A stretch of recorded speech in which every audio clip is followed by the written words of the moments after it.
अगर आपको अध्यात्म की ऊंचाई पर चढ़ना है तो एक शब्द याद कर लीजिए, सहनशीलता, तितिक्षा। इसको सदैव जीवन में, एक श्लोक गंगा किनारे हमें जीने की सामर्थ्य देता था।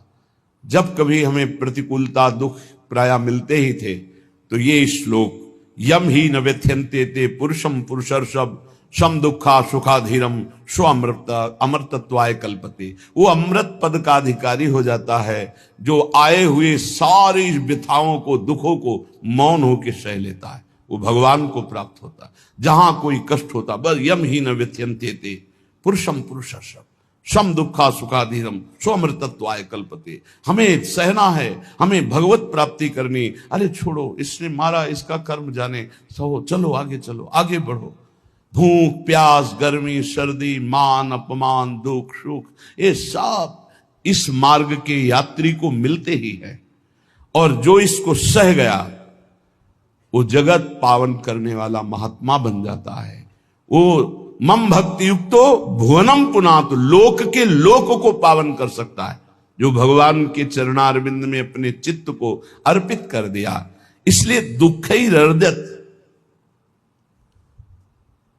चाहे जितना दुख पड़े प्यारे, किसी से मत कहो, किसी से मत, चुपचाप मौन होके सह जाओ। तुम्हारा स्वामी विधान करके तुम्हें दुख भेजा है तो बहुत बड़ा उसमें कोई सुख है। वो मंगल भवन है, तुम्हारा मंगल होने नहीं दे सकता। दिखाई दे सकता है कि अब अमंगल हो गया हमारा, अमुक अमुक अमुक, कुछ नहीं। धैर्य पूर्वक अपने मार्ग में सीधे चलते रहो। उसका विधान आया है, वो दुखद हो या सुखद, सुखद है तो हर्षित मत हो, दुखद है तो शोकित मत हो, आगे बढ़ो। देखो ये अध्यात्म है। ये कमर कस लो कि इस जन्म में मुझे इस भव समुद्र से पार होना ही है। ये जो कमजोर दिल के होते हैं ना, अनुकूलता जहां मिली तो बोले जब से हमने भक्ति शुरू की सब काम चकाचक बन रहे। ये भक्ति का फल नहीं है, भूल मत करना। ये तुम्हारे सुकृत चल रहे हैं इसलिए है। और जिस दिन दुष्कृत का फल आएगा उस दिन भक्ति करते हुए भी कदम रखना मुश्किल हो जाएगा। पग पग पर तुम्हें दुख मिलेगा। ये सिद्धांत को समझ लीजिए तो कभी आप निराश नहीं होंगे, शूरवीर होकर आगे बढ़ते रहेंगे। जो हमारी भक्ति है नई फसल है, और इस फसल की जो आनंद वृत्ति है वो भगवदानंद है, ज्ञानानंद है, अखंडानंद है, प्रेमानंद है। वो ये भोगानंद नहीं है, विषयानंद नहीं कि भगवान की बड़ी कृपा जो चाहो वो भोग मिल गए। ये सुकृतों के फल है। ये सुकृत और दुष्कृत दोनों को यही नष्ट कर दो और निकल चलो भगवान की परम धाम में, जहां नित्य सेवा सुख का आनंद सहचरियां ले रही है। श्रीपाद कह रहे, संतर्जयस ताड़यन, कोई मुझे बहुत डांटे, भर्त्सना करे और ताड़यन, पिटाई भी कर दे, मुझे कुछ कभी शिकायत नहीं करनी प्रभु से। देख रहे हैं ना, वो उन्होंने विधान किया है ना कि इसको पीटो, तो हम चुपचाप पीट लेंगे, किसी से नहीं कहना। रहीमन मन की मन व्यथा रखिए मन में गोए, सुनिठ ले हैं लोग सब बांटने। इसीलिए असंगो हम, असंग किससे कहें अपने दुख सुख की बात। अपना दिल तो दिलवर को दे दिया, जो बीते सो दिल तो उनके पास है, वो तो जाने दुख सुख की बात, हम क्या जाने। हम तो बस आपके हैं। मौन, अपने विषय में न सुख की बात करे न दुख की। मौन, बात करे तो प्रभु की करे, नहीं तो मौन। मान लीजिए अगर ये मौन आप धारण कर लेंगे तो निकल जाएंगे माया से, नहीं तो किसी की निंदा कर देंगे, किसी का ऐसा कटु वचन बोल देंगे, परुख वचन बोल देंगे, भजन छीण हो जाएगा, भजन करने की वृत्ति नष्ट हो जाएगी। सैकड़ों लोगों के प्रश्न है कि पहले भजन अच्छा होता था अब नहीं होता। उसमें दो बातें होती है, एक तो भजन की ऐसी भूख बढ़ गई है कि अब उतने भजन से नहीं और भजन होना चाहिए। ये उत्तम महापुरुषों की कृपा पात्र भक्तों की वृत्ति होती है। और एक होता है कि आपसे वैष्णव अपराध बन गया, कुसंग हो गया, इस कारण से ऐसा। अगर आपके हृदय में कोई दोष वृत्ति नहीं हो, फिर भजन में ऐसा लगता है कि मेरे से बहुत कम भजन होता है, वैसा भजन नहीं होता जैसा होना। ऐसा बड़े बड़े महापुरुषों को भी अनुभव होता है। ये कोई निंदनीय बात नहीं है, वंदनीय बात है। पर वास्तविक यदि भजन नहीं हो रहा है, वास्तविक यदि आपका रुक गया है आनंद, तो आप ढूंढ लीजिए आपका भोजन गलत है, आपका संग गलत है, आपने कोई वैष्णव निंदा की है। बस यही कारण है, यही खोज लेना, यही सुधार कर लेना। किसी से क्षमा याचना की जरूरत नहीं, अंदर देखो और आचार्य गुरु से प्रार्थना करो, सब ठीक हो जाएगा।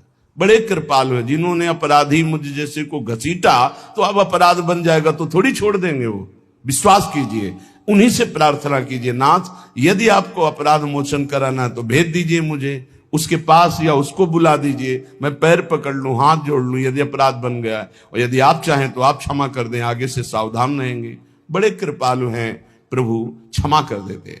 भजन की वृत्ति को रुकना ये सहन मत कीजिए। समय नहीं है कि आज नहीं तो कल भजन चल पड़ेगा, नहीं, तुरंत वाचिक में आ जाइए, तुरंत वाणियों का गायन कीजिए, नाम कीर्तन कीजिए, ढूंढिए अपराध क्या बना जो आंतरिक हमारा भजन रुक गया, और प्रभु से प्रार्थना करके उसको चलवाइए। वो बड़े कृपालु है, क्षमा कर देंगे। अगर आपने प्रगट में किसी का अपराध किया और वो उपस्थित हो तो जाओ, उनके चरण पकड़ो, उनसे प्रार्थना करो। भजन का रुकना सहन मत करो, बहुत कठिन है भजन करके भगवत प्राप्ति करना। वो हमारे अंदर सरलता पूर्वक भजन चल रहा है, उसको बचाओ। किसी की निंदा मत करना, किसी की अवहेलना मत करना। तुम्हारी कोई निंदा करे, तुम्हारी अवहेलना करे, सह जाना, कह रहे हैं इसमें, कह रहे संतर्जय ताड़यन बंधनन। यदि वो कहीं मुझे बांध दें, मैं बंधना में स्वीकार कर लूंगा। ऐसा भक्तों को कोई बांधता है क्या? हाँ, बांध देते हैं। तितिक्ष ब्राह्मण की कथा में पढ़िए, उसको बांध दिया। एक सखी बहुत भजनानंदी थी, उसके परिवार के लोग रोज उसे पीटते थे और उसे बांध देते थे। सखूबाई नाम उसका सखी का था। एक सखी बहुत नागरीदास जी के संग में रहकर भजन की वृत्ति उच्च कोटि की सीखी थी, भागमती बाई। उनके पति ही उनके ऊपर सैया लगाकर नवीन रानी के साथ बैठते हुए ऐसा पिटाई करते, इतना कष्ट देते, पर वो उच्च कोटि की ऐसी महान भक्ता, परम सिद्ध बरसाने के जो वास करने वाले अपने नागरीदास जी थे, हरिवंश महाप्रभु के शरणागत, उनके सत्संग से ऐसी उच्च कोटि की दशा प्राप्त हुई, उसे कोई फर्क नहीं पड़ा। उसके कष्ट देने के लिए उसके ऊपर सैया लगाते, राजा थे, और नवीन रानी के साथ उसके ऊपर बैठते, उपद्रव करते, मारते, पीटते, लेकिन वो सम रहती। संतर्जय ताड़यन बंधनन, शांत। वो देख रहा है, बस तुमको यही सोचना, वो देख रहा है, मेरा स्वामी देख रहा है। वो देखते हुए मौन है ना, वो चाह रहा है ना, तो तेरा किया मीठा लागे। बस बात समझ लो, इतना तो बहुत बड़ी वस्तु प्राप्त होगी, बहुत बड़ी। एक मिट्टी जब कुम्हार को अर्पित हो जाती है तो पीट पीट कर एक छोटा राई भर भी दाना नहीं रहने देता, क्योंकि राई भर भी अगर दाना रहा वहीं से मटकी फूट जाएगी, राई भर भी अहंकार रहा वहीं से भक्ति रस निकल जाएगा। पीट पीट के उसको एकदम बराबर, फिर भी चैन नहीं, जल डाल के रौंदा, फिर भी चैन नहीं, हाथों से मल कर अपने अनुसार बनाया, फिर चाक पे चढ़ाया, जो चाहा आकार दिया, सूर्य के ताप में तपाया, फिर उसको दहकते हुए आवे के बीच में रख के पकाया, फिर उसमें रस रखने लायक क्षमता आ गई उस मिट्टी में। ऐसे ही हम जब संत महापुरुषों को, श्री भगवान को समर्पित होते हैं तो ये सब होगा। रस रखने लायक हृदय तभी होता है जब आवे में तपता है, इसलिए तैयार रहो। तभी नागरीदास जी ने कहा, बड़ो ही कठिन है भजन ढिग डरिबो। एक सूरवीर योद्धा की तरह जैसे उसके अंग घाव से युक्त होते हैं, वो कदम पीछे नहीं आगे ही बढ़ाता है, ऐसे भजनानंदी चाहिए। चाहे मुझे चोर कहा जाए, पतित कहा जाए, गाली दिया जाए, मुझे मारा जाए, बांध लिया जाए, तो भी मैं भगवान पर दोषारोपण नहीं करूंगा। मैं यही निश्चय करूंगा, प्रभु मेरे देख रहे हैं, जोई जोई प्यारो करे, सोई मोई भावे उनका